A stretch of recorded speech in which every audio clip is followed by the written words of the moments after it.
Bien, muy bien, muchas gracias. Hoy, bueno, ya está. Normalmente los martes presentamos seguridad y salud. Hoy tocaría seguridad, pero como lo mencioné el día de ayer, lo pasamos para el jueves para poder cerrar los datos de abril y poder presentar el informe de octubre a abril. Y el día de hoy pues vamos a hablar de vivienda. Está con nosotros la secretaria de Desarrollo Agrario, Territorial y Urbano, Edna Vega. Está Octavio Romero, director del Infonavit, y Ariadna Montiel, secretaria de Bienestar. Y ayer, como ya salimos corriendo, se nos pasó el humanismo mexicano, entonces vamos a pasar hoy la cápsula del 5 de mayo, aunque con un día de retraso, pero vamos a pasar el día de hoy, del general Zaragoza y el 5 de mayo. Bueno, entonces damos la palabra a Edna, luego Octavio y luego Ariadna. Adelante, Edna.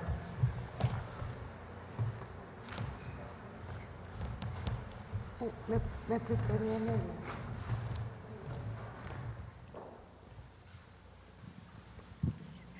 Con su permiso, Presidenta, en esta ocasión, para poderle dedicar un poquito más de tiempo al tema de vivienda en recuperación, es que hicimos una síntesis, todos los compañeros que integran el Sistema Nacional de Vivienda, de la Comisión Nacional de Vivienda, Rodrigo Chávez, de FOBISTE, la vocal ejecutiva Yapneli Maldonado, y el doctor José Iracheta del Instituto Nacional de Suelo Sustentable, Rocío Mejía de Financiera para el Bienestar, concentramos la información.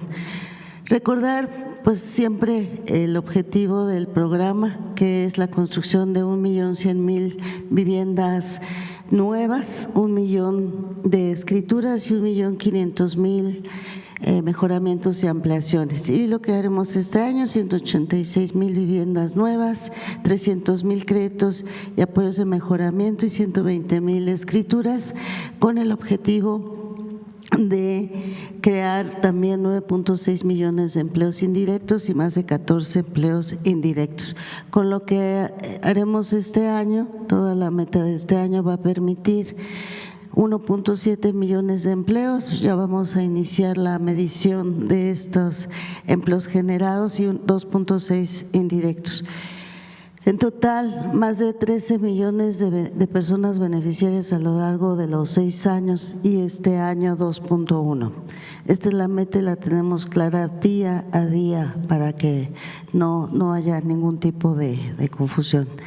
Ya tenemos en 28 estados arranques de obra: Aguascalientes, Baja California Sur, Campeche, Colima, Hidalgo, Quintana Roo, Sonora, Tabasco, Tamaulipas y Zacatecas, y a punto de arrancar en otros estados. En las imágenes podemos ver los ejemplos de estos arranques de obra y ya avances importantes, sobre todo en Los Cabos, que iniciamos en noviembre, ya están avanzadas estas obras. Y en Cuautla, Morelos, adelante.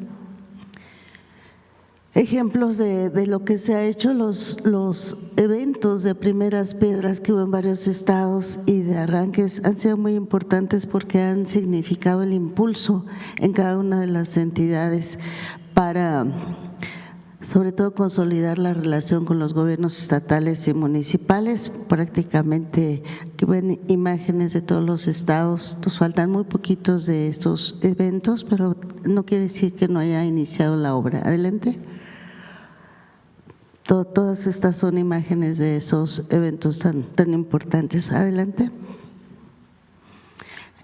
¿Cómo vamos respecto a estas obras en proceso? Ya en febrero, marzo iniciaron 31.472 por parte de la Comisión Nacional de Vivienda, que atiende a las personas no derechohabientes, y entre abril y mayo el mayor número de viviendas por iniciar, 106.658, de manera tal que para concluir julio estén arrancadas las 186.000 viviendas, 48.407 entre junio y julio. Adelante.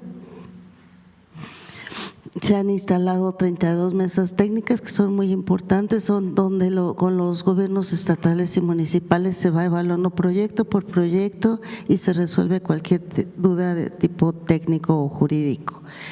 Ya se llevaron a cabo estas reuniones, ya se firmaron todos los convenios de colaboración, ya contamos al día de hoy con 373 predios, que significan más de 2.350 hectáreas.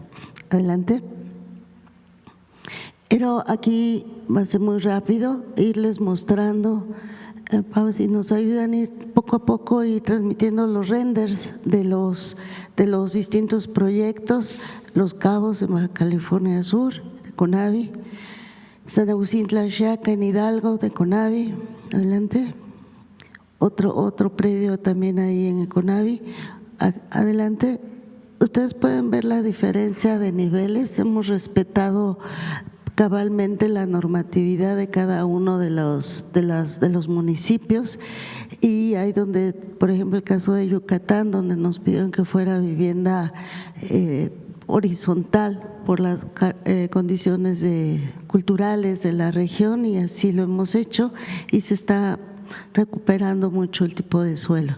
Aquí de 3 niveles en Colima, también de CONAVI, en Puebla, es un predio muy bonito, en Sonora, en Hermosillo. Aquí vemos ya ejemplos de proyectos de Infonavit en Ahome, Sinaloa. En Tamaulipas, ahí nos pidieron también vivienda, esta es vivienda dúplex, adelante. Adelante, como ven, se consideran espacios abiertos, libres, al menos de 40%, adelante. Como ven, por ejemplo, este ejemplo que es de un poco más de niveles, pero se busca no saturar los espacios. Adelante. Chiapas, Villahermosa, Tabasco, de 4 niveles. En Tamaulipas, insisto, de la superficie. Adelante, por favor. Adelante. Zacatecas, adelante. Yucatán, adelante. El día sábado se hizo entrega de un número importante de apoyos en Tlalnepantla. Estamos ya a punto de concluir este programa de mejoramiento. Solo nos falta la entrega de 15,000 tarjetas para concluir esta parte de las 100,000 apoyos en el oriente del Estado de México. Adelante. De Foviste está avanzando muchísimo en términos de los distintos programas con los que se cuentan. Ya se está por concluir la aplicación de beneficios a 140,000 personas jubiladas y pensionadas. Que nos pide Foviste que las personas se actualicen sus datos en esta página foviste.gov.mx. Se va a recibir una notificación y con eso se entregarán las constancias de liquidación o carta de beneficios. Adelante. Se suma también al censo de viviendas abandonadas, que en un momento nos van a explicar el ingeniero Romero y la secretaria Ariadna Montiel, y se calcula que a partir de este censo Foviste pueda apoyar en la recuperación, regularización de 89,941 viviendas. Adelante. Quisiéramos insistir en esta campaña de que no se dejen sorprender. Incluso el Infonavit tiene ya un audio bastante agradable de esta situación. Pedirles a las personas que no se dejen sorprender de falsos gestores o intermediarios. En todas las páginas ya pueden denunciar si esto se diera. Solo pedirle permiso, Presidenta, para pasar un pequeño video y con esto concluyo. Muchas gracias.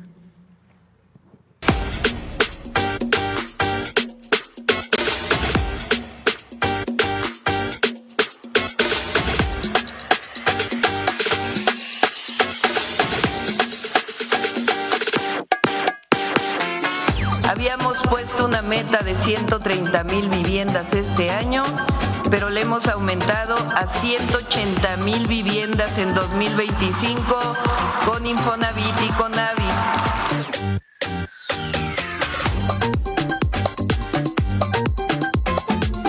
Estamos retomando ese gran derecho, el derecho a la vivienda, con este 1,000,000 de viviendas que van a quien menos tiene. nunca se había dado un programa de este tipo. Vivienda nueva, mejoramiento de vivienda, recuperación de vivienda, certeza jurídica, que la vivienda deje de ser una mercancía o un producto y hoy sea un derecho. Estarán cercanas a los centros de trabajo, serán seguras, eficientes, confortables, asequibles, contarán con todos los servicios básicos. Se van a priorizar a los grupos más vulnerables, a los adultos mayores, a las mamás cabezas de familia, a las madres solteras, a las personas con discapacidad y a los jóvenes.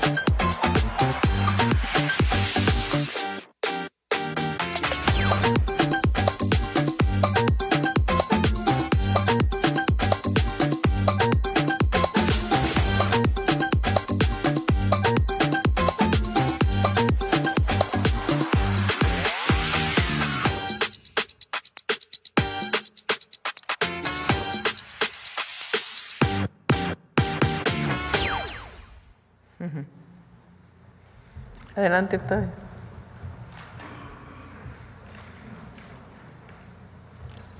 ¿Allá o acá? Permiso, presidente. Adelante.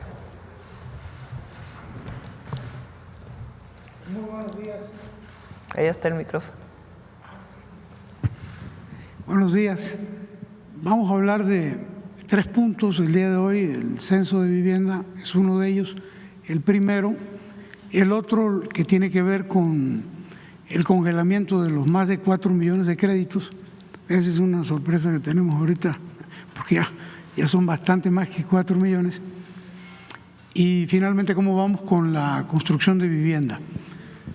Entonces, iniciaríamos diciendo que debido a las malas prácticas en el Infonavit, en otras administraciones, el diseño principalmente de créditos impagables, la contratación de despachos con prácticas fraudulentas, ilegales, y a las viviendas que se construyeron muy lejos y sin servicios, hoy tenemos un universo de 933,000 viviendas, le hemos denominado emproblemadas en todo el país.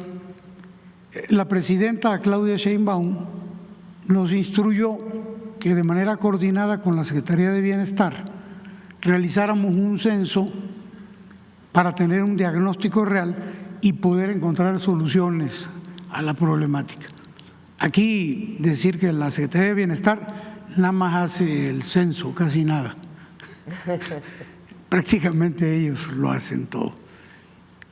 Bueno, entonces el objetivo es las 933,000 viviendas emproblemadas y que se componen de la siguiente manera: 131,000 de ese universo son viviendas que están inmersas todavía en juicios masivos, que ya los detuvimos, pero que están en algún punto del proceso jurídico. 131,000. 216,000 ya se les quitó al derechohabiente, pero el Infonavit no puede escriturarlas porque el juicio masivo fue fraudulento. 497,000, casi medio millón,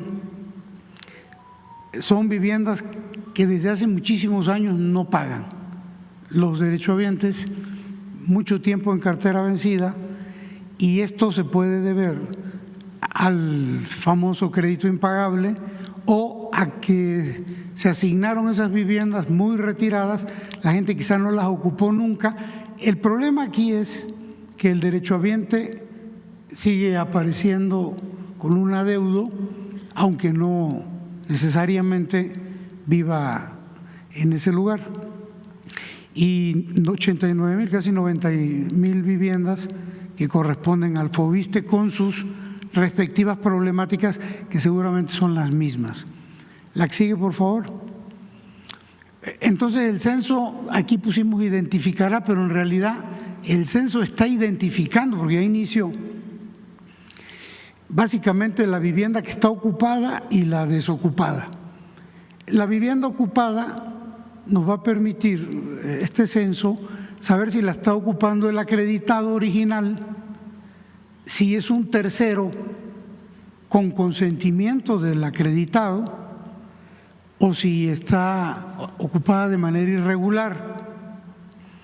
En el caso de la vivienda desocupada, las casas que están abandonadas no las habita nadie y las casas que están vandalizadas.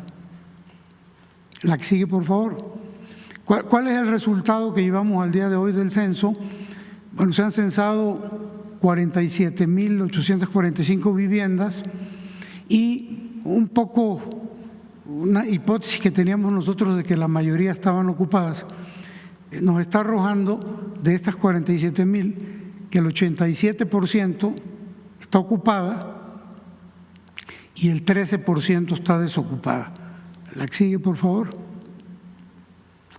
Estos son por estados, estas 47.000. Por ejemplo, en el Estado de México, 5.700, Puebla 4.500, Chihuahua 4.000. En esta proyección, hablando de las 47.000. Si esto agarra tendencia, pues ya sabríamos que poco más de la décima parte son viviendas abandonadas. La que sigue, por favor.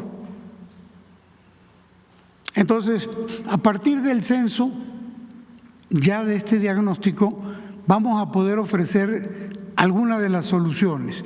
Por ejemplo, las casas que están ocupadas por los acreditados originales, se les va a reestructurar el crédito a través del congelamiento del que ya hemos hablado. Si ya no van a seguir creciendo estos créditos, se les va a hacer reducción de la tasa de interés, de las mensualidades y quitas al saldo, de manera que ya se pueda quedar ahí y pueda terminar de pagar su vivienda. Si está ocupada por un tercero, de ser posible, se va a regularizar mediante un arrendamiento social con opción a compra. ¿Por qué no se les daría un crédito?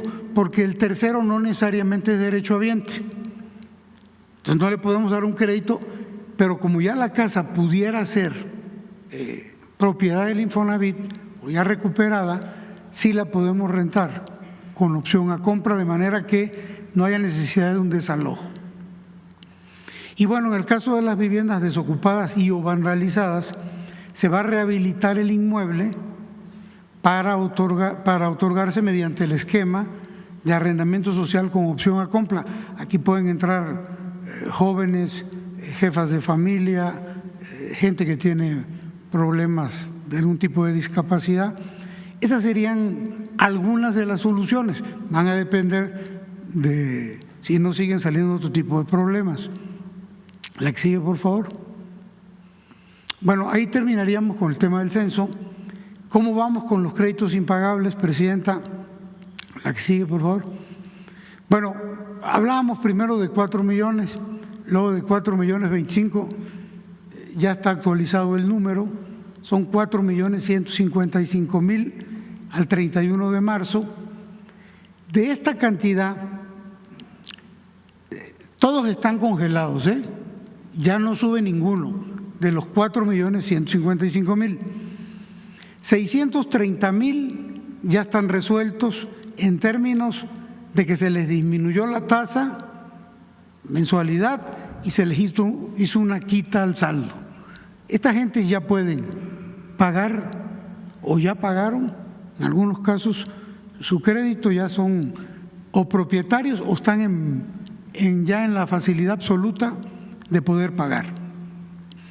240.000 de manera automática en el mes de mayo, en este mes está corriendo, van a tener beneficios también de tasa, de mensualidad y de saldo. Entonces vamos a sumarle este mes 240.000 a los 630. En el mes de julio, también de manera automática, durante todo ese mes, 500.000 van a tener disminución de la tasa de interés al 4% y descuento al saldo y a sus mensualidades. Entonces, en julio ya tendríamos todo este universo resuelto de este total. A finales de este año partir del cuarto trimestre de este año, también de manera automática entran 1.700.000 derechohabientes de estos créditos emproblemados. Se les va a disminuir la tasa, el descuento al saldo y mensualidades fijas para que puedan pagar. Y bueno, restaría este 1.085.000 que se están atendiendo. Aquí hay un error, no es desde marzo, casi desde que llegamos, se están atendiendo en las delegaciones. De manera que los 4.155.000 créditos emproblemados, porque esa fue la instrucción de la presidenta, se resuelvan. La idea es que nadie pierda su vivienda y que todos tengan una opción para poder pagar su crédito y quedarse con su casa de manera justa, porque todo esto que estaba ocurriendo era una situación totalmente irregular e injusta. La que sigue, por favor. Y ahora hablaríamos ya la última, avances para la vivienda para el bienestar. Muy rápido. Al día de hoy, Presidenta, tenemos firmados contratos con 11 empresas para desarrollar 21 proyectos de vivienda en estos estados. Son 2, 4, 6, 8, 10, en 2 estados. La suma de las viviendas que ya están construyéndose son 24.844. Esto al día de hoy. La que sigue, por favor. En este mes de mayo vamos a agregar 16 contratos más que adicionan 26.749 viviendas en estos estados. Son 3 por 4, 12 estados más. La suma total a fin de mayo van a ser 51.593 al cierre del mes. Esto significa el 51% de la meta que tenemos este año y esperamos que en lo que resta del año podamos concluir la meta, si no es que un poquito más. Básicamente yo creo que ahí ya termina la… Teníamos una cancioncita, pero no sé si nos dé tiempo. Adelante con la cancioncita. Bueno, esta cancioncita es para alertar a la gente, a los derechohabientes, contra los coyotes. Permiso, Presidenta.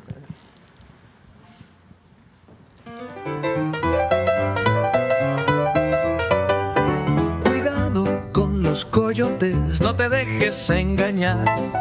Cuando en el Infonavit algo quieras tramitar, para retirar tu subcuenta de vivienda o para sacar un crédito, no te dejes por coyotes estafar. Cualquier trámite es gratuito aquí en el Infonavit. Que nadie obtenga tus datos, que nadie lo haga por ti. No des mordida o chayote, tu lana debes cuidar. Si se te acerca un coyote, lo tienes que denunciar.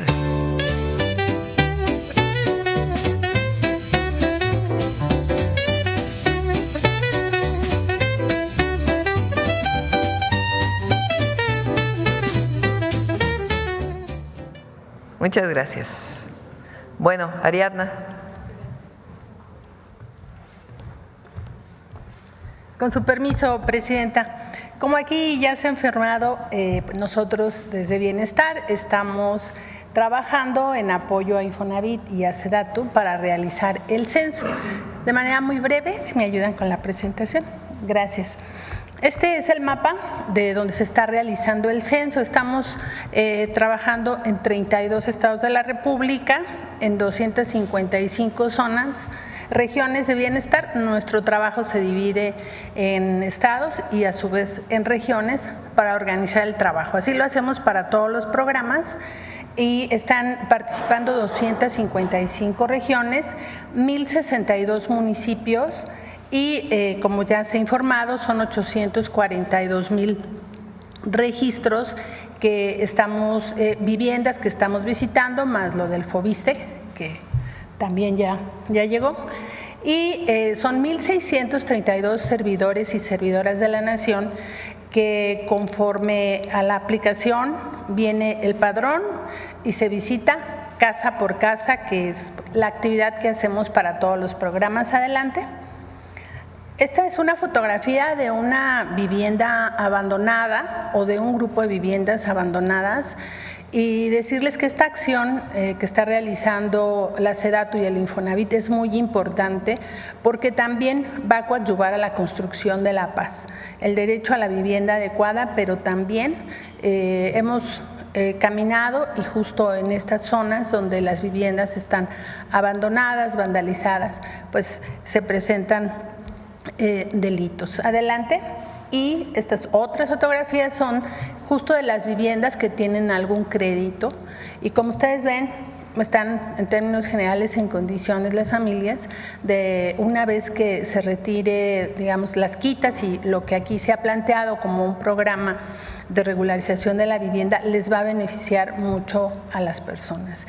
Y bueno, también decirles que pues estas alertas de tener cuidado con gestores, con intermediarios, son muy importantes, porque nosotros en esta visita que estamos haciendo recibimos la información de la gente, nos cuenta también cómo han sido estafados por estos intermediarios. Así que pues tener mucho cuidado, y estamos visitando los domicilios con nuestro chaleco de bienestar característico, que es color caqui, para que nos identifiquen y que somos quienes estamos realizando este censo y nadie más. Es cuanto, Presidenta. Gracias. Sí. A ver, pon otra vez el número que la lámina que puso Octavio.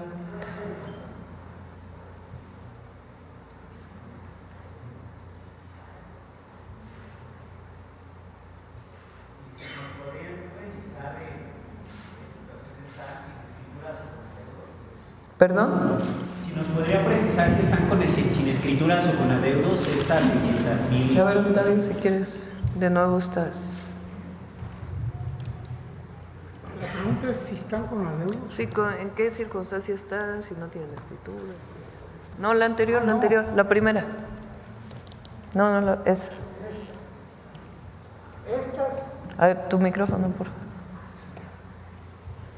Estas casas tienen una demanda. ¿Se acuerdan ustedes que hablamos de los juicios masivos? Los despachos que contrataba el Infonavit demandaban al derechohabiente de la Ciudad de México, en Baja California, en Nuevo León, en Chihuahua. Al de Baja California lo demandaban en Veracruz o en Chiapas, de tal manera que no se podían defender y perdían el juicio. Aquí en estas 131,000 hay 63,000 que corresponden a juicios aquí en la Ciudad de México, de los cuales 60,000 no son de la Ciudad de México. Esto lo detuvimos, estos están parados, pero están en algún proceso todavía judicial. La gente a lo mejor ni siquiera sabe que están en el juicio en este momento, pero sí tienen algún tipo de problema de pago. Estas ya definitivamente el Infonavit ya las tiene legalmente adjudicadas, ya se les quitó a los derechohabientes, y a lo mejor algunos de ellos no saben que se les quitó porque el que estaba en Tabasco y fue demandado en Durango ya no, legalmente ya no es propietario, pero a lo mejor no lo sabe. Es parte de lo que nos va a decir el censo. Estas 500,000 desde hace muchísimo tiempo no pagan.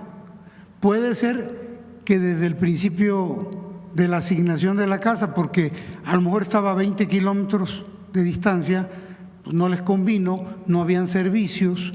Entonces, el caso es que no han pagado desde hace muchísimo tiempo, están más allá de la cartera vencida.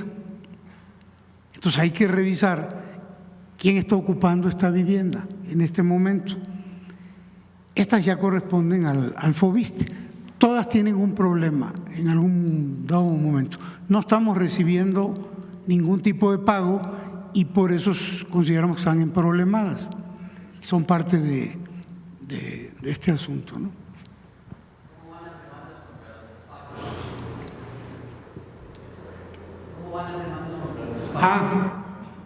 Traemos ya más de 40 demandas que ya ingresaron y estamos trabajando en un universo muy grande de demandas, más de 3.400 demandas que tienen que ver con los juicios masivos, que tienen que ver con las ventas múltiples de casas, con los coyotes. Por eso es tan importante el tema de los coyotes, que tienen que ver con algunos funcionarios del Infonavit que se prestaron a estas prácticas fraudulentas, que tienen que ver con dinero que se le dio a empresas constructoras que se propusieron para la vivienda en el Infonavit, se les dio dinero, nunca construyeron las casas.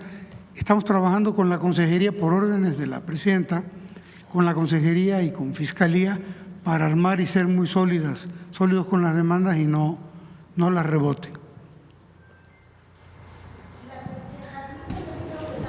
Son parte de esto. O sea, son 933,000 viviendas que por alguna razón han dejado de pagar, algunas desde hace muchísimos años. Entonces, lo que tiene que revisarse con el censo es cuáles están abandonadas, cuáles están ocupadas, si están ocupadas por quien solicitó su crédito pero no está pagando, si están ocupadas por alguien más que no es la persona que solicitó originalmente el crédito, cuáles fueron demandadas y la persona que solicitó el crédito ni siquiera sabe que ya no le pertenece la vivienda porque en el pasado fueron juicios que se hicieron en otro estado de la República y nunca fueron notificados. En fin, todo esto vamos a tener claridad cuando se termine el censo que está haciendo Bienestar. Y ahí vamos a poderles decir realmente cuáles están abandonadas, cuáles están ocupadas y de las que están ocupadas, quiénes son, si son quienes originalmente pidieron el crédito o no, o están ocupadas por otra familia por alguna razón. Entonces, todo esto lo vamos a obtener con el censo y el objetivo es pues, regularizar estas viviendas. Evidentemente, si hay viviendas que no tienen servicios, que son muy pequeñitas, que no… hay unas que me decían que eran de 3x3 o algo así, imagínense. Pues esa vivienda no se puede utilizar como vivienda. Pero lo que no podemos es dejarlas en esta situación. Entonces, por eso estamos revisando y tomando decisiones con la idea de que no se le quite a nadie su vivienda. Y si lo está ocupando alguien que originalmente no pidió el crédito, pues saber en qué condiciones está esa familia. A lo mejor es una familia de mucha vulnerabilidad y en todo caso se le dará opción para que pueda rentar o incluso comprar esa casa. Bueno, vamos con las preguntas, vamos por acá. Muy buenos días, Presidenta CONA, su servidor Carlos Pozos de LMM Noticias, Lord Molécula. Sobre el tema quisiera preguntarle al licenciado Octavio Romero. En la gráfica pone que se van a firmar convenios con Veracruz. Preguntarle si existe alguna diferencia con la gobernadora actualmente o no hay ninguna diferencia con el gobierno de Veracruz, con Rocío Nale, para que se implemente el programa de vivienda en ese estado. No hay ninguna diferencia. Lo que Rocío nos ha insistido mucho es que ella quiere atender el tema de las viviendas que no están ocupadas, mientras se está construyendo la nueva vivienda de Infonavit o de Conavi. Entonces, pues se está atendiendo todo al mismo tiempo. Bien, inicio con mi primera pregunta, Presidenta. Dando seguimiento a un tema que ha sido ampliamente expuesto desde la administración del expresidente Andrés Manuel López Obrador, es la deuda de Pemex y el pago a proveedores sin solución real, y me permito plantearle la siguiente actualización. De la relación de proveedores de empresas entregada recientemente aquí, solo algunas ya han recibido hasta un doble pago, pero muchas tampoco han recibido ni un solo centavo, como la industria naviera que está pronto, me dicen, a suspender algunas de ellas actividades por la falta de recursos, empresas como servicios en plataformas y otros proveedores. Aquí presente el exdirector general de Petróleos Mexicanos, Octavio Oropesa, se comprometió públicamente a regularizar el pago de los 1,583 proveedores. A la fecha, los pagos son mínimos, son fragmentados y no representan remotamente un avance significativo. Y el adeudo pues se acumula constantemente y hay un fenómeno alarmante, es la imposibilidad de facturar adeudos pasados y por la falta de la apertura de COPADES, lo que genera que la deuda crezca más. ¿Apertura de qué? Los COPADES genera una deuda y hace que crezca más, no se puede facturar a través de COPADES, Presidenta. En redes sociales están circulando listas de pagos de deudores y aunque no son oficiales han generado un clima de incertidumbre, especulación, desinformación que es caldo de cultivo para el surgimiento de coyotes que con información falsa o privilegiada cobran comisiones exorbitantes por supuestamente destrabar pagos. Ante esta realidad le pregunto, Presidenta, ¿existe un plan de regularización que sea transparente, verificable, con tiempos concretos? Si usted me lo permite, propongo que mi página web pudiera darse a conocer ahí, porque pues mi página es leída por proveedores de la industria y se dé a conocer esta información. La pregunta también sería, ¿Pemex estaría dispuesto a publicar de manera oficial un calendario de pagos, una lista de empresas beneficiadas para acabar con la opacidad y alimentar la corrupción? Y finalmente, Presidenta, si el gobierno contempla establecer una prórroga o mecanismos de protección para los proveedores que al no poder facturar ni cobrar, pues están en riesgo de quebrantos sus empresas en Tabasco, Campeche, Veracruz, Tamaulipas, Hidalgo, Puebla, pues dejando una amplia posibilidad de perjudicar la producción del petróleo de acuerdo a su política energética de extraer 1.800.000 barriles diarios y pues esa sería la problemática. No sé de cuándo sea la información que presentas. Estuve en Campeche no este fin de semana, sino el anterior. Incluso recibí una carta de agradecimiento de la mayoría de los pequeños proveedores de Campeche que ya recibieron sus pagos de adeudos. Se siguió una política, o se está siguiendo una política, que primero fueran los más pequeños que tenían adeudos y después poco a poco ir con las empresas más grandes. Y se está saldando las deudas. Estuve en Campeche, repito, en Tabasco se les está pagando, se está desarrollando los pagos. Entonces, eso sí, ni coyotes en el Infonavit, ni en Fobiste, ni en Pemex, pues eso estamos en contra. Sí. Pero se están saldando las deudas. ¿Ves que me dicen que Ciudad del Carmen, por ejemplo, pues ya es una ciudad fantasma que… No, pero alguna información a lo mejor retrasada tienes, porque incluso la propia gobernadora públicamente ahí agradeció en el micrófono, la vez anterior que fuimos públicamente dijo que no se había pagado y esta vez públicamente agradeció que ya se están saldando las deudas y se va avanzando poco a poquito. Se ha pagado alrededor del 60% más o menos.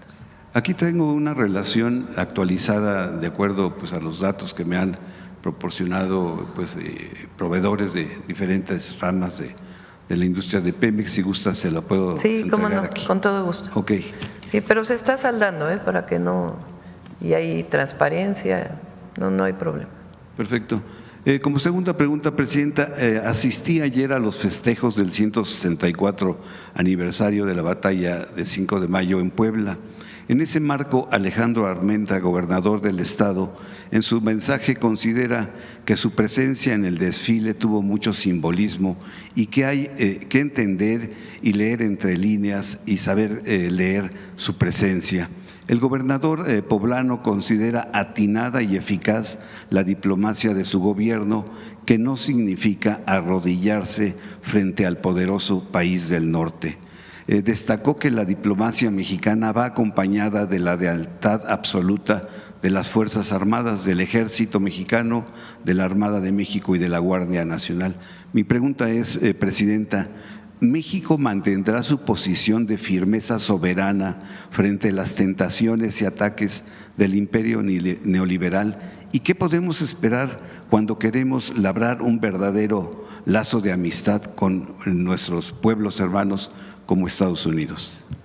Bueno, primero, ayer lo mencioné en el discurso, pero aprovecho para mandarles un saludo a todos nuestros hermanos migrantes que festejan el 5 de mayo. Es una fecha simbólica para las y los mexicanos en Estados Unidos, incluso más a veces que el 15 de septiembre. Entonces, nuestro cariño. Los viernes vamos a dedicar una parte de la mañanera, vamos a seguir insistiendo de lo que las y los mexicanos aportan a Estados Unidos. Viene la segunda parte de la película de Un día sin mexicanos. El viernes vamos a presentar algo de ello. Entonces, primero, nuestro cariño, nuestro apoyo siempre. Ya ayer tuve la reunión para la revisión de los consulados, ya tomamos una decisión. Ya este mes se les va a convocar para hacer su capacitación y ya lo vamos a informar para fortalecer la atención. Segundo, es claro nuestra posición. Nuestra posición siempre ha sido de defensa de las y los mexicanos, de nuestra soberanía, de nuestra independencia, de nuestras libertades y nuestra democracia, aunque algunos todavía creen que democracia es el dedazo del presidente, como en épocas anteriores. Defienden aquello en vez de que participe el pueblo en las decisiones. Siempre ha sido esa la defensa y va a seguir siendo.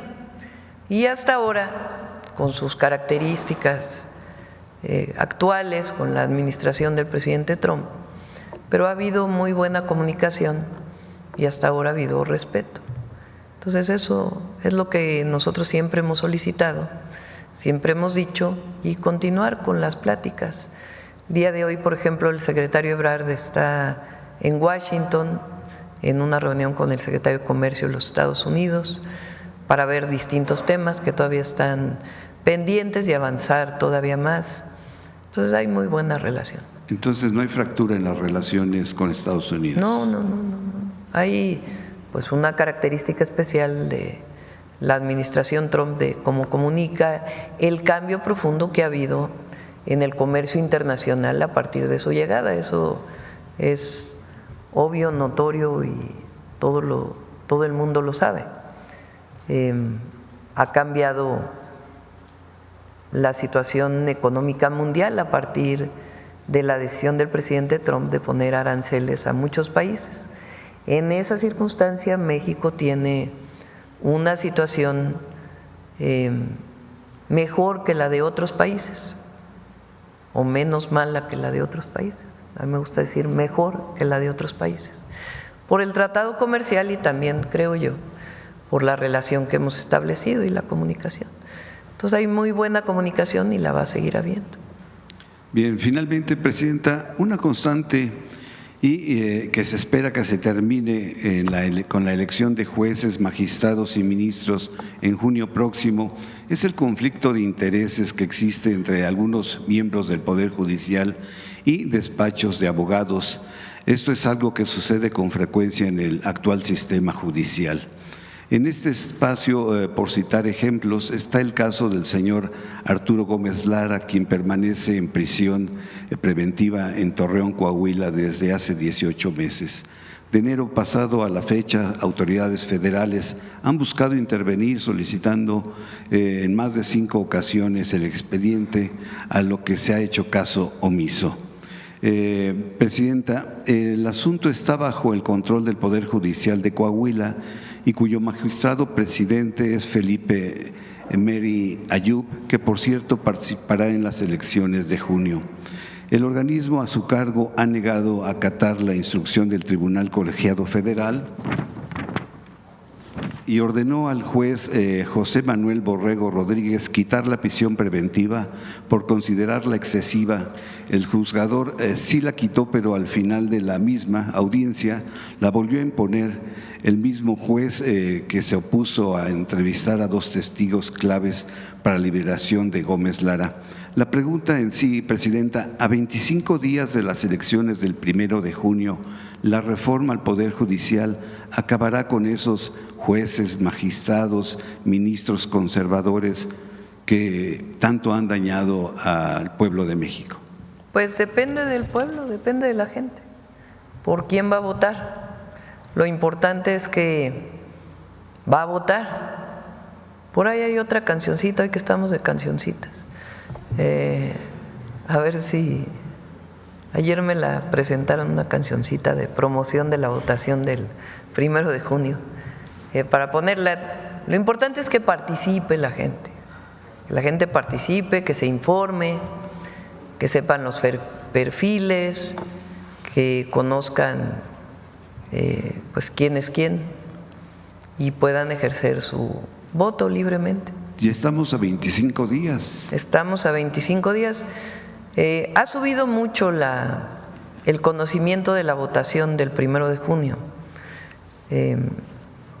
Hace como 3 meses solamente el 30% sabía y ahora está como en el 60%. Entonces todavía hay que difundir más, pero ha subido el conocimiento de que el 1 de junio hay votación. Entonces, pues vamos a seguir informando aquí en la mañanera y que el INE pues también promueva más el día de la elección y todos a participar. Bien, muchas gracias, Presidenta. Gracias. Sí tienes la cancioncita del 1 de junio.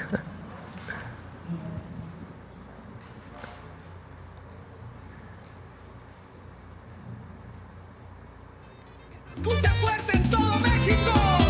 1 de junio, 1 de junio, la justicia nos llama, tú tienes que estar. 1 de junio, 1 de junio, votemos por un nuevo poder judicial.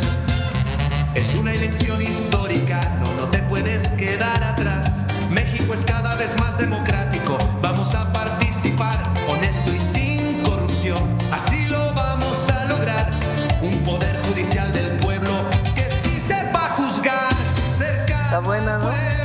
Le enseñaron a ir. Transparente, justicia para todos, no solo para la Gracias. gente de siempre. Bueno, adelante, vamos acá.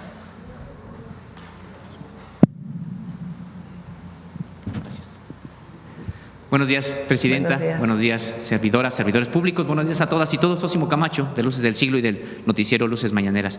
Presidenta, hace algunos días la Suprema Corte de Justicia de la Nación decidió no hacer uso de la facultad que tiene para traer el caso en esta situación de Aguacán. Como usted sabe, bueno, pues se trata de esta empresa que mantiene un litigio con el gobierno y el pueblo de Quintana Roo, quienes están procurando o buscando recuperar el agua como bien público y no como mercancía que se encuentra hasta actualmente. Decidió la Suprema Corte no atraer 3 recursos que vendrían precisamente pues a dar una solución definitiva, no obstante que ya hay incluso reforma a la ley del propio Estado, a la Constitución del Estado, y bueno, pues no han podido todavía recuperar, digamos, este bien público como tal. Su opinión, Presidenta, sobre que la Suprema Corte de Justicia de la Nación decide no atraer 3 recursos, lo regresa a un tribunal de circuito que está aquí en la Ciudad de México y que pues solamente alarga más este proceso que ya lleva mucho tiempo y sigue prácticamente en manos privadas el agua de Quintana Roo. Había ganado el gobierno del Estado un amparo muy importante. Pues ahora que regresó, más allá de la opinión de la Corte, que hubiera sido bueno que ya hubieran tomado una decisión, pues que este juzgado de distritos pueda revisar bien el caso y poner por encima de todo lo público y el bien de la gente y el agua como derecho humano. Entonces vamos a esperar a ver cómo avanza, pero es muy importante. Fíjense, es una privatización que se dio hace tiempo. La gran mayoría de las privatizaciones, en muchos casos, pero en particular en el agua, han tenido muchísimos problemas. Entre otros, que no se invierte. Entonces se cobra, pero no se invierte. Entonces le cobran tarifas más altas a la gente y el sistema está abandonado. Pues hay fugas, no se arregla, cuando supuestamente el objetivo de la privatización era que funcionara adecuadamente el sistema de servicio público del agua, en particular en Cancún, en Benito Juárez. Entonces, no han cumplido, no funciona bien el servicio de agua potable, no repara y se quieren seguir quedando con la concesión. Entonces, el gobierno del Estado y del municipio ha estado pidiendo que se regrese a lo público. Ganaron un amparo, supuestamente iba a decidir la Corte, decide regresarlo y no tomar una decisión. Pero bueno, en este proceso sí es importante que las y los jueces, los que están ahora y después los que van a venir, que pongan por encima de todo el derecho humano al agua. Lo que en este caso también se pierde la oportunidad es resolver otro tipo de casos que van en el mismo sentido. Está el caso, por ejemplo, de Querétaro, porque no es el único estado de la República con esta problemática, y aquí prácticamente la Suprema Corte de Justicia hubiera podido generar algún precedente y resolver otro tipo de problemas que prácticamente se vislumbran también ya en el horizonte. Bueno, en septiembre vamos a tener nueva Corte. Vamos a esperar que sea una Corte que tenga por encima de todo la justicia. Presidenta, esto que tiene que ver con la impartición de justicia también se concatena con otro tipo de acceso a la justicia que está en la procuración, es decir, en la procuración y en la investigación, me refiero a las propias fiscalías. Quiero presentarle el caso que ocurrió precisamente en la Fiscalía Regional de Naucalpan, adscrita por supuesto, a la Fiscalía de Justicia del Estado de México, sobre pues la detención de manera arbitraria de una persona profesionista, mujer, en un estacionamiento privado de una tienda de autoservicio, y que se le detuvo supuestamente porque conducía un automóvil robado. Se le detuvo, no le explicaré, ahí tengo el expediente con los detalles, toda la relación de hechos y documentales, incluyendo videos, pero el asunto es que esta persona fue detenida, no fue presentada ante el Ministerio Público, sino en los sótanos de la propia Fiscalía, fue amedrentada y finalmente se le dijo que su auto en efecto era robado. Tuvo que pasar 2 días presa, no obstante que su esposo en su momento llevó la factura comprada de una agencia de carácter internacional bien establecida en el país, los papeles, la carta factura que corroboraban el automóvil, ni siquiera fue, la procedencia del automóvil, ni siquiera fue aceptada en ese momento por el Ministerio Público, y lo que ocurrió, Presidenta, es que se le despojaron del automóvil y hasta que la propia agencia, avisada por la familia, envió a sus abogados, resulta que entonces todo se empezó a resolver y se dieron cuenta que había peritajes alterados, que el automóvil o la denuncia bajo la cual se detuvo a la persona no correspondía con las características del propio vehículo, es decir, una serie de irregularidades que dan cuenta pues de un modus operandi de unas personas al interior de la propia Fiscalía General de la República, y tenemos el expediente, que alteraron documentos para quedarse con un automóvil. Sin embargo, hasta la fecha, y no obstante que ya se aclaró esta situación y la persona está libre, no le devuelven el automóvil porque primero supuestamente no lo encontraban, y ahora que lo encuentran en una corralón, como coloquialmente se le dice a este depósito de autos, de grúas Pegaso, resulta que pues está sin llave, está desmantelado, está desvalijado. Entonces, Presidenta, por un lado tenemos una reforma para la impartición de justicia que es muy valiosa, que es muy importante, pero por otro lado tenemos una reforma pendiente que implica a las propias fiscalías y a la Procuración de Justicia. Bueno, dividámoslo en dos. En el caso de esta situación, que nos puedas pasar el caso para poderlo revisar y que en todo caso pues haya de parte del fiscal, si hubo una injusticia, pues las sanciones a quienes cometieron esta injusticia. Y segundo, hemos platicado que vamos a esperar a que pase lo del Poder Judicial y luego ya abrimos pues un espacio de discusión sobre las fiscalías. Pero tienen que consolidarse lo del Poder Judicial para poder pues pasar a otros temas. Gracias, presidenta. Y finalmente, hace algunos días el gobierno de Estados Unidos reconoció el problema que significa el trasiego de armas de norte a sur. Han señalado que de manera contundente, firme, estarán ahora sí combatiendo el trasiego de armas. Se calcula que en México hay 15 millones de armas de manera ilegal, producto de que durante años ingresaron en una tasa en el sexenio de Felipe Calderón hasta 2,000 armas diarias. Es decir, 730,000 armas prácticamente al año. Hoy la tasa se calcula entre 200,000 y 240,000 armas al año, pero se han ido acumulando. Entonces, preguntarle, presidenta, sobre esta intención del gobierno de Estados Unidos en los diálogos que usted ha sostenido con él, si por fin han asumido que necesitan frenar el trasiego de armas para también quitarles ese poder que han ido adquiriendo el narcotráfico. Sí, es muy importante. Fíjense, porque hay diferencias también. En la época de Calderón, pues fue el rápido y furioso.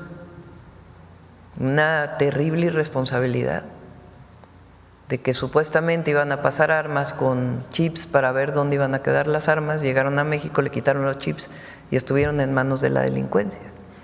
Nunca nadie fue sancionado por eso. Ahora nosotros hemos insistido desde las primeras veces de mis llamadas con el presidente Trump, porque él amablemente pregunta ¿en qué les podemos ayudar? Ha sido varias veces su pregunta, ¿cómo les ayudamos? Entonces ha sugerido cosas que para nosotros pues no son aceptables, pero hemos comentado siempre dos temas. Uno, la importancia de atender el consumo de fentanilo pues desde una visión distinta. Por eso él ha aceptado varias veces esta campaña o el reconocimiento a la campaña que estamos haciendo sobre el fentanilo. Es decir, el consumo de drogas no solo es un tema de parar el fentanilo, que estamos colaborando, sino de atención como un problema de salud pública de aquellas personas que tienen adicciones. Y por otro lado, la llegada de armas de Estados Unidos a México. Entonces, es histórico este comunicado que hace el presidente Trump hace 2-3 días de decir mano dura a la entrada de armas de Estados Unidos a México. Y a ver si el jueves pido que se presente la información que tenemos de cuántas armas han incautado del otro lado de la frontera. Y esto es bueno, es muy bueno y habla pues de la buena relación que hay con el gobierno de Estados Unidos, en donde hay colaboración, cooperación, un diálogo permanente en temas de seguridad, con respeto a nuestras soberanías y a la inviolabilidad, vamos a decir así, territorial. Presidenta, es que además en el gobierno estadounidense, que identifica incluso con nombres a los cárteles del narcotráfico y también a los integrantes de estos cárteles, nunca ha identificado ni los nombres de los cárteles ni los nombres de las personas que integran a estas organizaciones que trasiegan precisamente armas. Y también preguntarle, desde el lado mexicano, ¿qué se puede hacer precisamente para, dentro de lo posible, frenar este alud de armas que viene de norte a sur?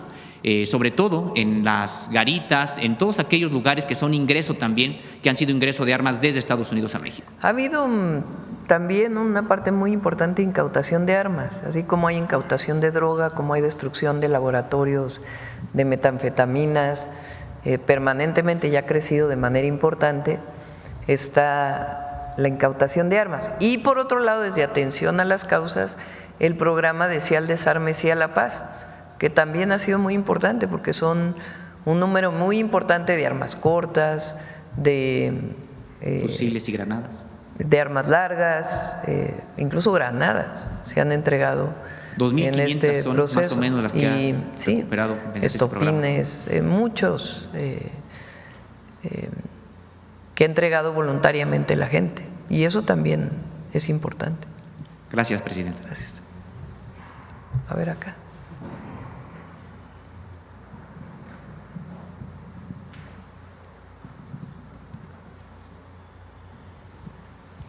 Presidenta, buenos días. Elizabeth Robles, de Canal del Congreso. Preguntarle sobre este tema de vivienda, Presidenta, a pesar de ya los múltiples beneficios que se ha ofrecido, ¿tiene pensado enviar nuevamente la iniciativa en materia precisamente de vivienda? Ya se aprobó, es que me quedé pensando cuál iniciativa. Ya se aprobó, o sea, son dos iniciativas que se enviaron. Una que se envió, que fue aprobada, o tres. Una es la reforma constitucional para reconocer a la vivienda como un derecho. Dos, la reforma a la ley del Infonavit, que ya fue aprobada desde enero de este año, y ahí se faculta al Infonavit para que pueda tener una empresa constructora y cambió la estructura del Infonavit para evitar estos actos que se presentaron en el pasado.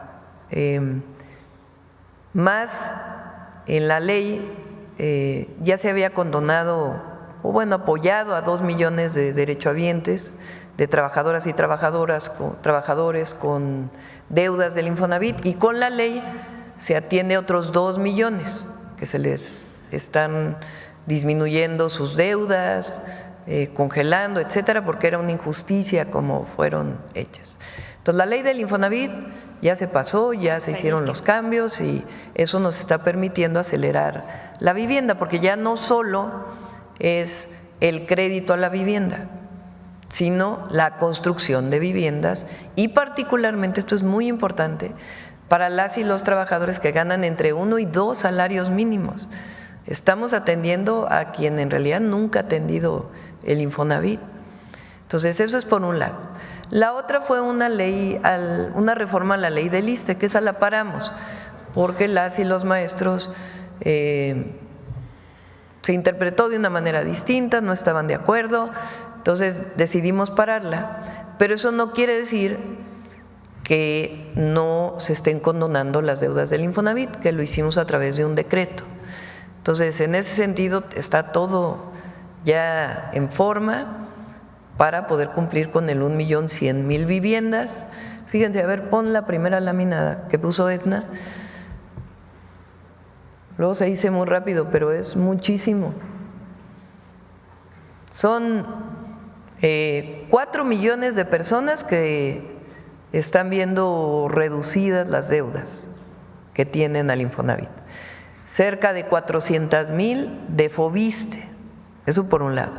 Por otro lado, se van a construir 1.100.000 viviendas y además son 1.550.000 viviendas de mejoramiento de vivienda, de créditos de mejoramiento de vivienda que da la CONAVI, que da el Infonavit, y al mismo tiempo 1.550.000 de créditos, porque el Infonavit sigue dando créditos, además del 1.100.000 viviendas. Entonces, estamos hablando de 2.650.000 acciones de vivienda en el sexenio. 2.650.000 acciones de vivienda. Y además 1 millón de escrituras, que es la meta en todo el país. Entonces, lo del, o sea, ya está todo lo normativo para que todo esto sea una realidad, y tan es así que prácticamente ya inició la construcción de viviendas en cerca de 20, ¿cuántos estados? Va a iniciar este año, este mes y el próximo ya en las 32 entidades de la República. Presidenta, en otros asuntos que atañen al Congreso, quisiera preguntarle cuál es su balance al término de este segundo periodo ordinario de sesiones de ambas cámaras. Pues muy importante la cantidad de leyes que se aprobaron. Vamos a presentarlas en la próxima semana.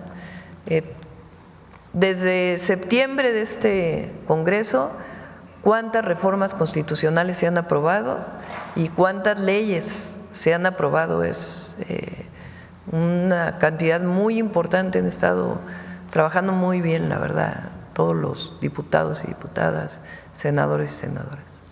Presidenta, hablando de la presentación de iniciativas, usted nos comentó hace un par de semanas que a mediados de mayo iba a enviar esta propuesta de leyes secundarias para el Poder Judicial. En este paquete de leyes secundarias, la Consejería está considerando presentar alguna modificación constitucional. Esto después de que el coordinador Ricardo Monreal precisara que hay un error en cuanto a la conformación del presidente o presidenta de quien asumirá la Suprema Corte en septiembre. ¿Se está considerando también alguna modificación de este tipo? No, estamos planteando, hasta ahora no. Se tendría que revisar en todo caso, pero no. Derivado de la reforma al Poder Judicial,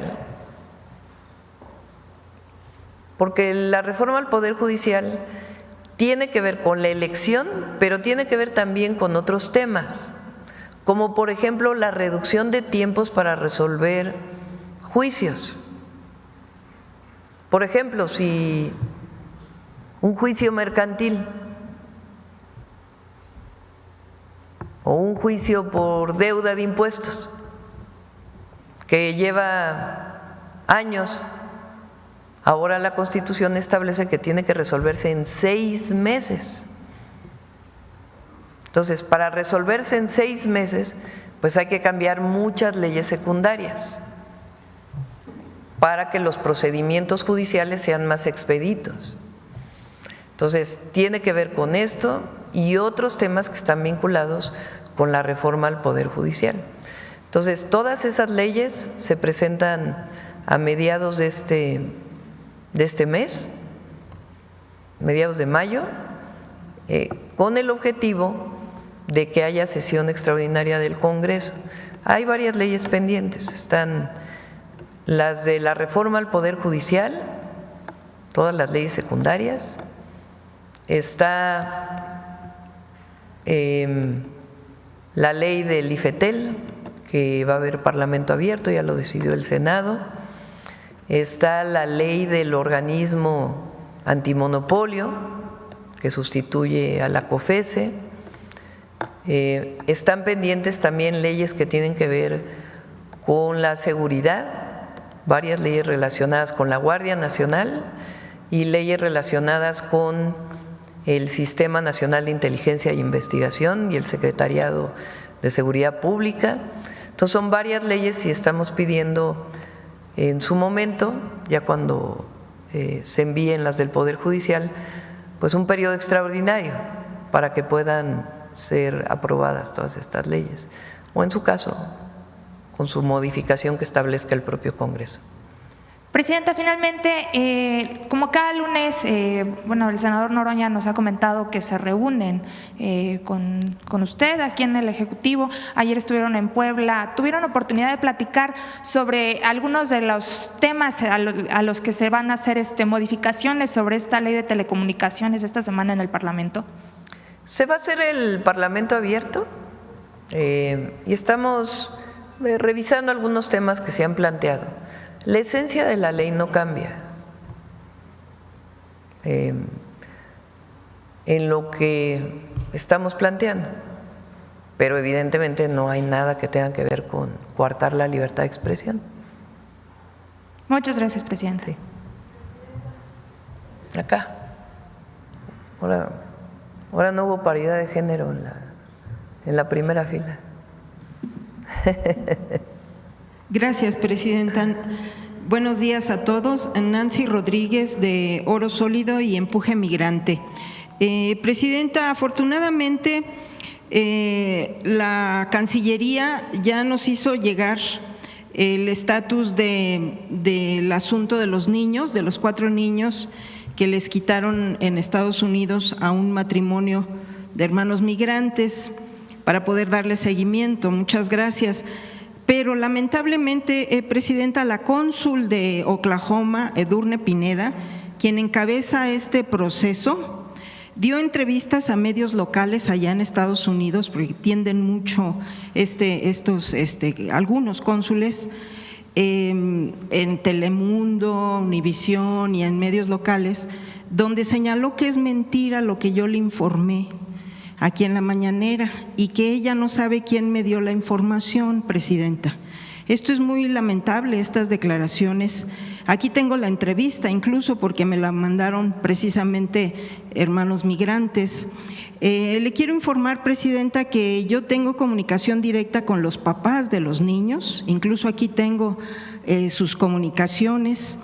Y también, si usted me permite, presidenta, pues decirle a la cónsul que, pues que no se preocupe por mí, sino que lo importante es que se aplique para rescatar a estos niños, porque fíjese que sus papás están muy angustiados.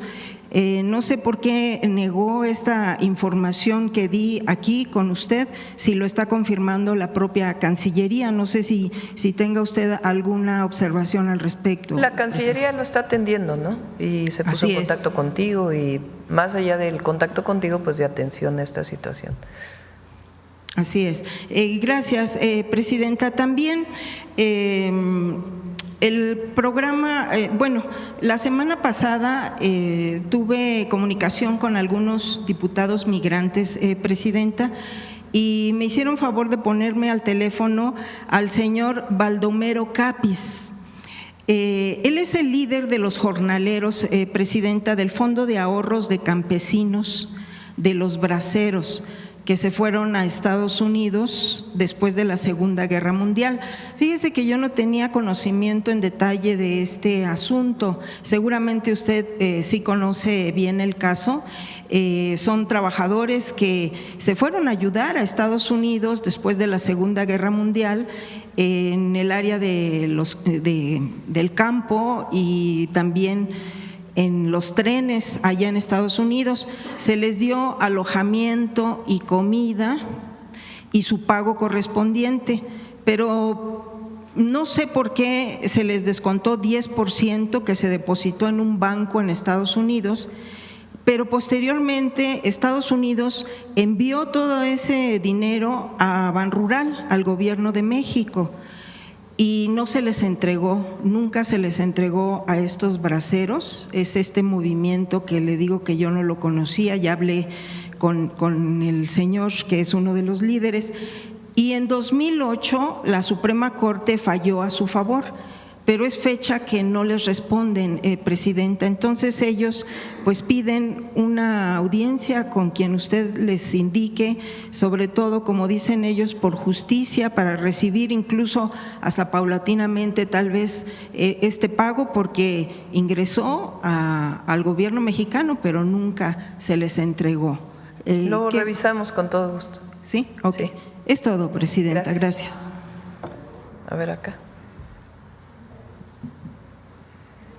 Gracias, buenos días, presidenta. Abel Cuapa, de Capital en Puebla. Preguntarle, solo abundar en ese tema de la elección judicial ya el próximo 1 de junio.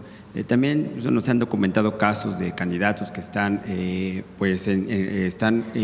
el crimen organizado supuestamente, están demandados por agresiones de otros delitos.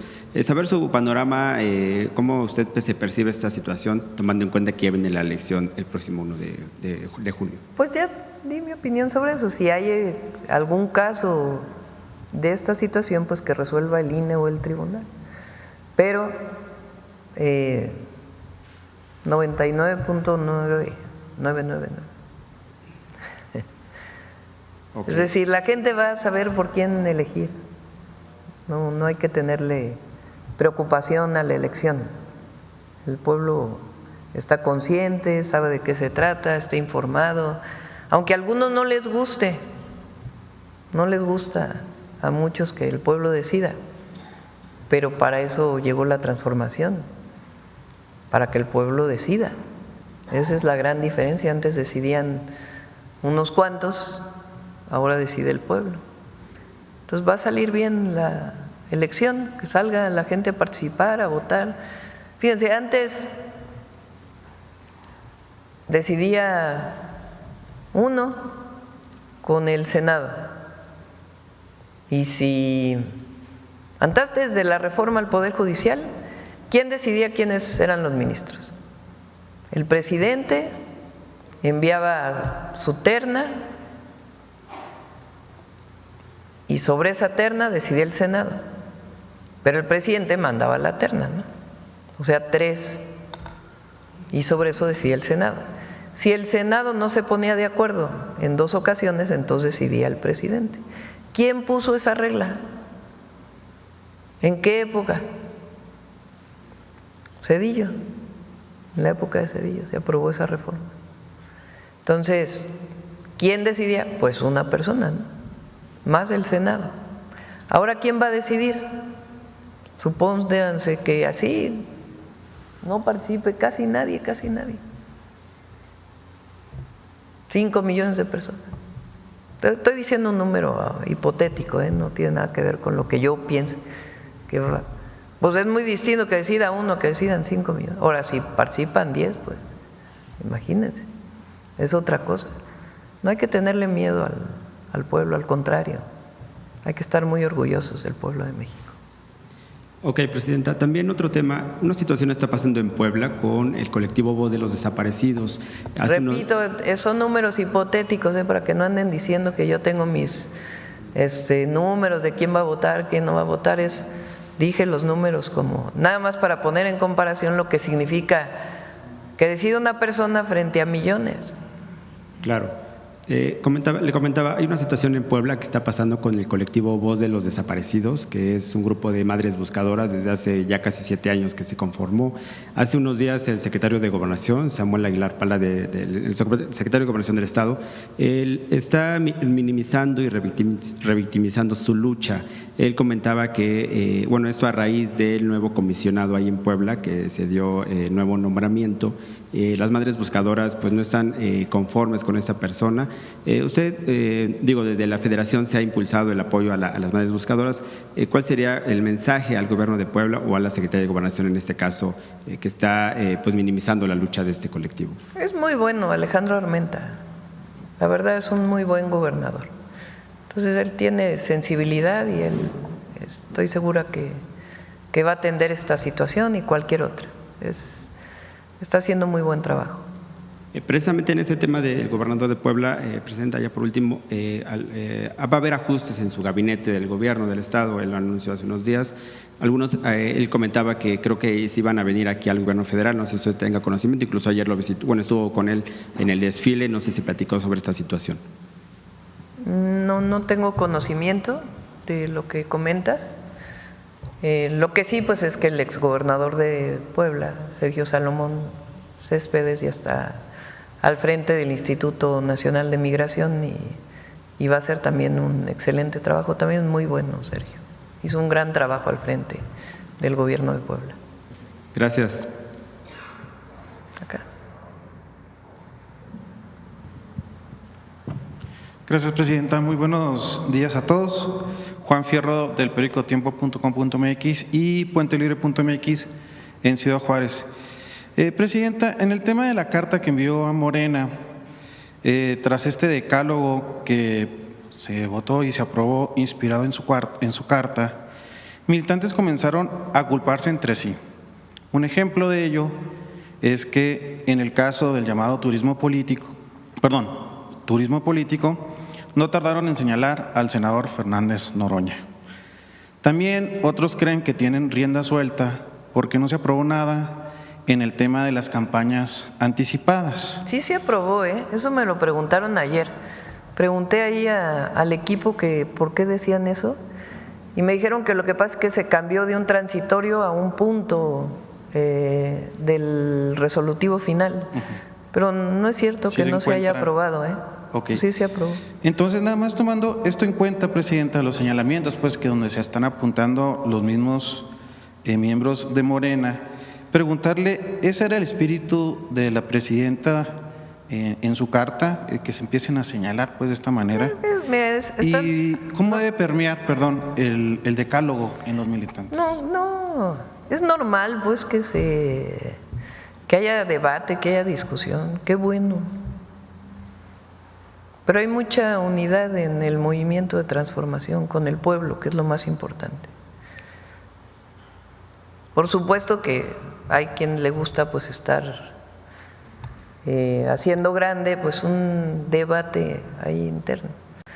Pero no, yo vi muy bien lo que ocurrió el domingo y hay mucha unidad en el movimiento. Y lo más importante es la unidad con el pueblo, que es por encima de todo lo primordial. Gracias, Presidenta. En una segunda pregunta, que es el general Miguel Ángel López Martínez, comandante de la 30ª Zona Militar en Tabasco, calificó tendenciosa la encuesta que publicó el INEGI, en donde se mide la percepción de inseguridad. Declaró que la encuesta nacional de seguridad pública urbana debe actualizar su metodología. A partir de estos señalamientos, Presidenta, ¿usted considera necesario alguna actualización al interior del INEGI, ya sea en sus metodologías que utiliza actualmente? Pues no sé por qué haya comentado esto en particular. A veces hay resultados en seguridad en un mes y la percepción o las encuestas tardan 2, 3 meses o la ciudadanía tarda 2, 3 meses más allá de la encuesta en reconocer la tendencia de disminución. No es algo automático y es natural. Pues si hubo una situación de inseguridad y va bajando, pues la gente de todas maneras tiene el recuerdo de lo que está pasando, no es algo que pase automáticamente. Pero Tabasco se está haciendo un muy buen trabajo, el gobernador está haciendo, también Javier todos nuestros gobernadores son de primera y Javier May pues es extraordinario. Y ahí hubo un cambio en el gabinete de seguridad, así lo consideró el gobernador y ha bajado bastante el número de homicidios y otros delitos. Entonces se va a ir reconociendo por parte de la ciudadanía este trabajo que tiene que hacerse de manera constante. Entonces, más allá de entrar al debate si tiene que cambiar o no la metodología, pasa que aunque bajen los números, ahí se requiere un poco más de tiempo para que cambie la percepción de la ciudadanía y eso pues tiene que ver con la constancia en que la tendencia vaya disminuyendo. En la Ciudad de México, por ejemplo, que goberné, en el primer año tuvimos un pico importante los primeros meses y luego comenzó a disminuir el número de homicidios. Y fue hasta el segundo año que ya comenzó a cambiar la percepción de la ciudadanía de que en efecto la ciudad era cada vez más segura. En el 2018, 98% de las personas consideraban que la Ciudad de México era insegura. En el 2024 ya 56%, o sea, hubo una disminución o una mayor percepción de seguridad, pero lleva su tiempo también que haya un reconocimiento de la ciudadanía de que las cosas están cambiando. Gracias, Presidente. Gracias, Presidenta. Esteban Durán, Vanguardia Veracruz. Presidenta, hay un grupo de veracruzanos que llegó hasta la Ciudad de México, pertenecientes al movimiento chinanteco de Veracruz, quienes demandan se tomen la negociación para consolidar el plan de justicia de la nación chinanteca en Uxpanapa, ya en Veracruz. Este fue anunciado en abril de 2003, sin embargo mencionan que ha sido detenido por el Instituto Nacional de los Pueblos Indígenas. Entonces demandan su participación, su colaboración para que ellos puedan tener este plan. Por aquí anda Adriana y si no el equipo para que se les atienda. Sí, gracias. Y aprovechando, Presidenta, que está la titular de la SEDATU, igualmente posicionarios del poblado Maclovio Rojas, esto ahí en Tijuana, se quejan o señalan que la secretaria de Gobernación, Rosicela Rodríguez, se comprometió a entregar 400 títulos, esto fue el 22 de diciembre de 2024. De esos 400 solamente llegaron 40 y de esos 40 manifiestan que la mayoría fueron con datos falsos, medidas, números, calles, secciones que no existen. Se comprende un error en algún dato, pero dicen que 40 no lo son. Desde la entrega de esos títulos en manos a los posicionarios por parte de funcionarios de la CEGOP, la directora del RAN, de Ensenada y gobierno del estado de Baja California, pues nadie se ha comunicado con ellos a partir de que les entregaban estos títulos de propiedad. ¿Cuándo se cumplirá este acuerdo de 400 títulos a estos posicionarios? ¿Me permite, Presidenta?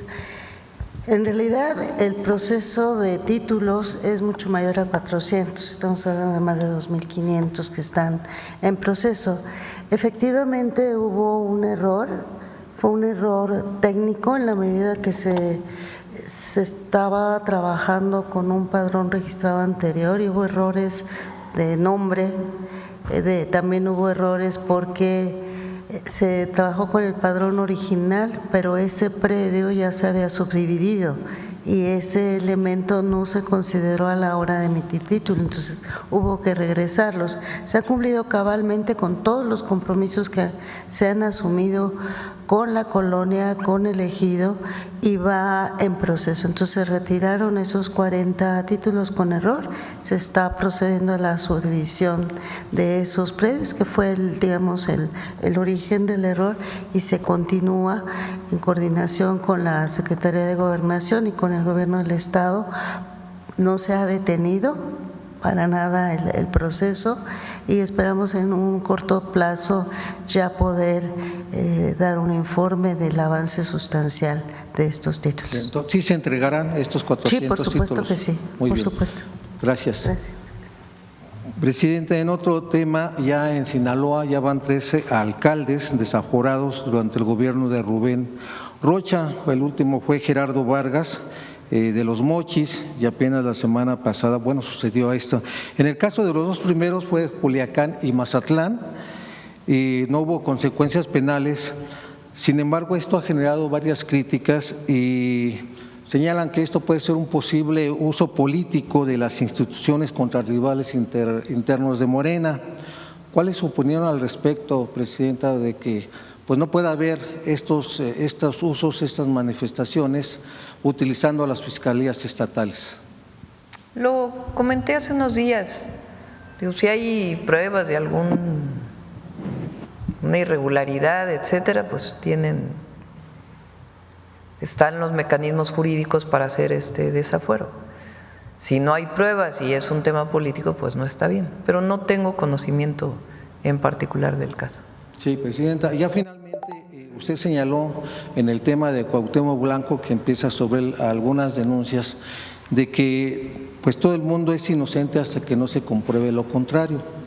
En ese sentido, también hay algunas denuncias hechas desde Campeche contra el presidente del PRI, Alejandro Moreno, de las cuales pues algunas ya fueron desechadas en el Congreso Estatal. ¿Esto también aplicaría a lo que usted señaló ayer sobre Alejandro Moreno? Pues se está haciendo la investigación. Son denuncias que se presentaron y está en la investigación sin más. Si no me equivoco, en la Fiscalía Anticorrupción de la Fiscalía General de la República. Entonces, pues depende de la Fiscalía las pruebas que tenga. Bien, gracias. Gracias. Presidenta, buenos días. Vamos con la última ya. Ricardo Felipe Ramírez, de Regla 104.5 F Noticias, de una estación de radio de uso social comunitaria del Estado de México. Tal parece que en México aún se sigue fabricando carpetas de investigación contra gente inocente sin que se investigue a profundidad cada caso, que llevan a muchas personas a ser privadas de su libertad injustamente, pasando así muchos años en la cárcel por delitos que no cometieron.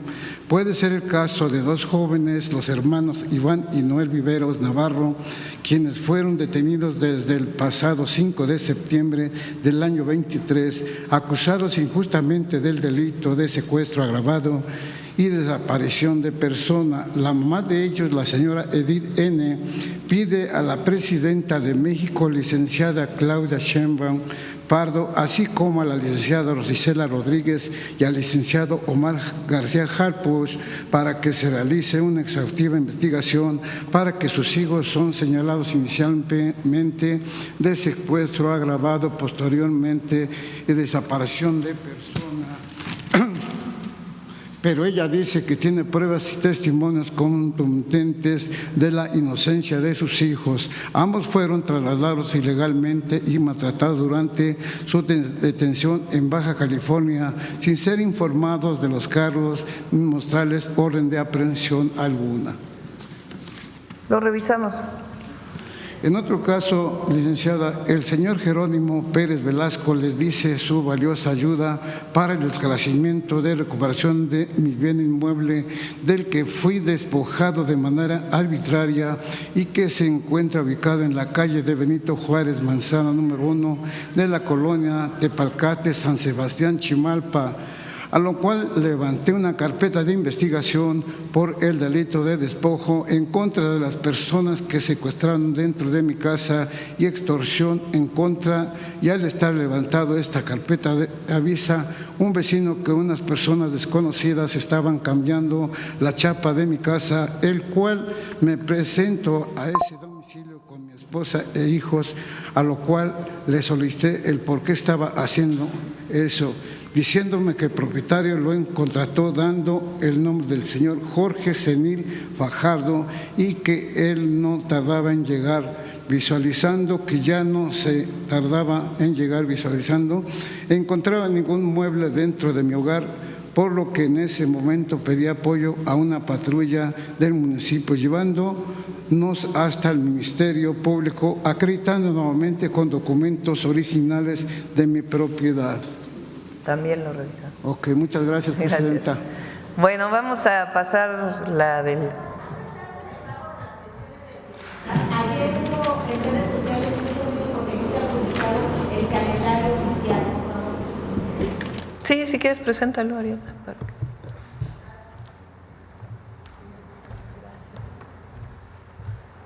Muchas gracias.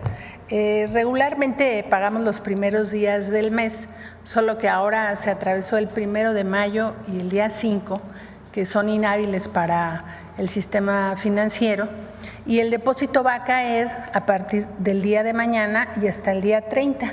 ¿Sí? ¿Nos ayudan con la presentación? Gracias.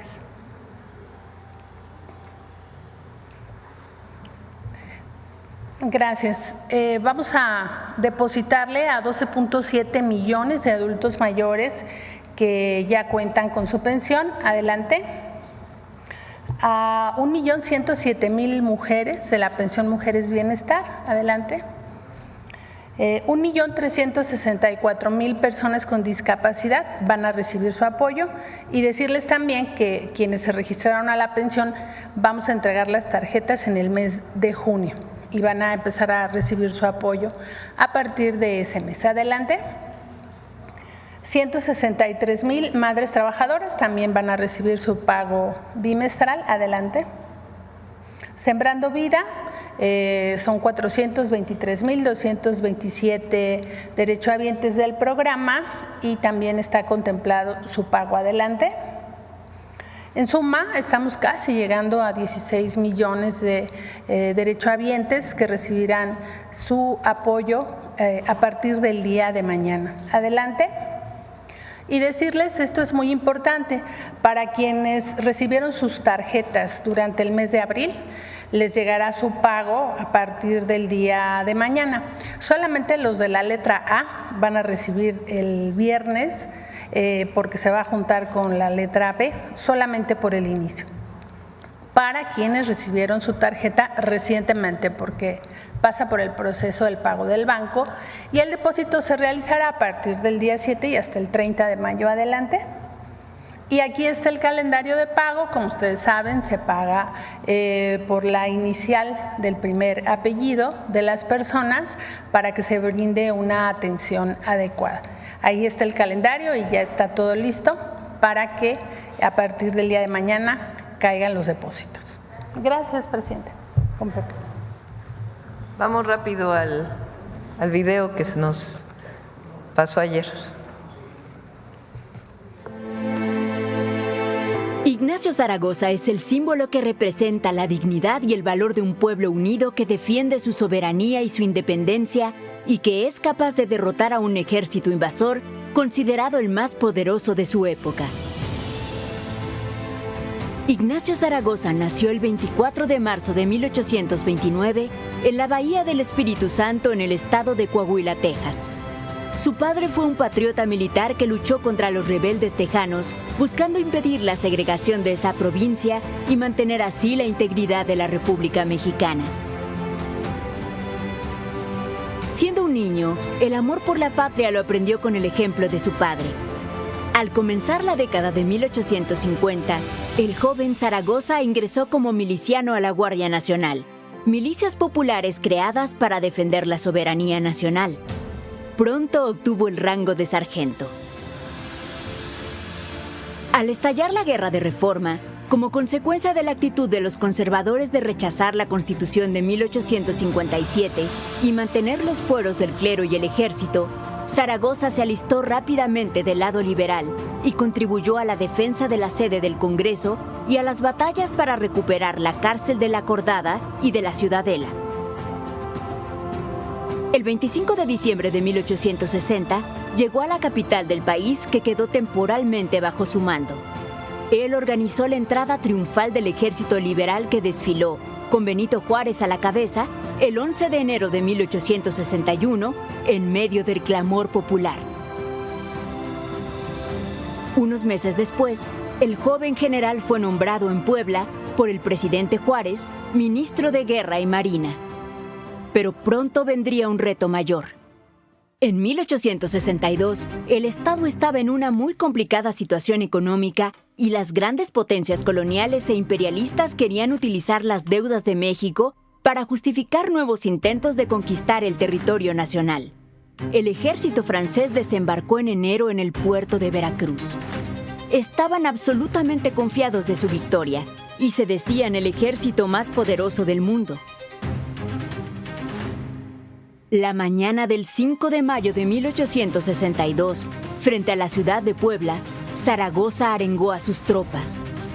Nuestros enemigos son los primeros soldados del mundo, pero vosotros sois los primeros hijos de México y os quieren arrebatar vuestra patria. Leo en vuestras frentes la victoria. Tengamos fe. ¡Viva la independencia nacional! ¡Viva la patria! Después de una larga y difícil batalla, Zaragoza, satisfecho por el triunfo, envió el siguiente mensaje: las armas nacionales se han cubierto de gloria. El general repitió con todo el honor las batallas de su padre, defendiendo a pesar de las adversidades la soberanía de México, y logró lo impensable derrotando al ejército invasor más temible, dando un ejemplo de patriotismo y defensa de la soberanía nacional, ejemplo que nutre al humanismo mexicano. Como uno de los más importantes militares de la historia de nuestro país y el más grande defensor del liberalismo en el campo de batalla, Ignacio Zaragoza siempre será recordado por el apodo que le puso Justo Sierra, el Juárez de la Espada.